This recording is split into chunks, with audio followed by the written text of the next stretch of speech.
ഇനി നമുക്ക് ഒരു ബുക്ക് മാർക്ക് ചെയ്തെടുക്കാം. അത് വാട്ടർമെലൺ തീമിൽ തന്നെ ആയിക്കോട്ടെ. കാരണം എന്താണല്ലേ, ഇതിന്റെ തൊട്ട് മുമ്പുള്ള വീഡിയോയില് അതും ഒരു ബുക്ക് മാർക്ക് വീഡിയോ ആയിരുന്നു. അതിലൊരു കമന്റ് വന്നിട്ടുണ്ടായിരുന്നു, വാട്ടർമെലൺ തീമിൽ ഒരു ബുക്ക് മാർക്ക് ചെയ്യാവോ എന്ന് ചോദിച്ചിട്ട്.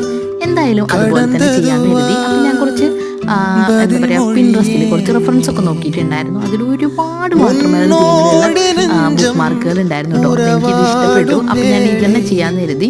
ഞാനൊരു A4 ഷീറ്റ് എടുത്തിട്ടാണ് ചെയ്തിട്ടുണ്ടായിരുന്നത്. അപ്പോൾ ഈ ഒരു വീഡിയോ കാണുന്ന രീതിക്ക് ഒന്ന് ഫോൾഡ് ചെയ്ത് കൊടുത്തിട്ട് അതിലേക്ക് കളറുകളൊക്കെ അടിച്ചു കൊടുത്തു.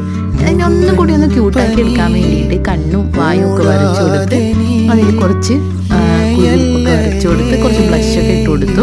അപ്പോൾ അടിപൊളിയായില്ലേ. ഇത് ബുക്കിൻ്റെ സൈഡിൽ വയ്ക്കുന്ന വാട്ടർമെലൻ്റെ ബുക്ക് മാർക്കാണ്. അപ്പോൾ ഇത് ഇഷ്ടപ്പെട്ടിട്ടുണ്ടെങ്കിൽ എല്ലാവരും ഒന്ന് സപ്പോർട്ട് ചെയ്യാം, സബ്സ്ക്രൈബ് ചെയ്യുകയും ലൈക്ക് ചെയ്യുകയും ഷെയർ ചെയ്യുകയൊക്കെ ചെയ്യാം. അപ്പോൾ അത്രേ ഉള്ളൂ. ബൈ.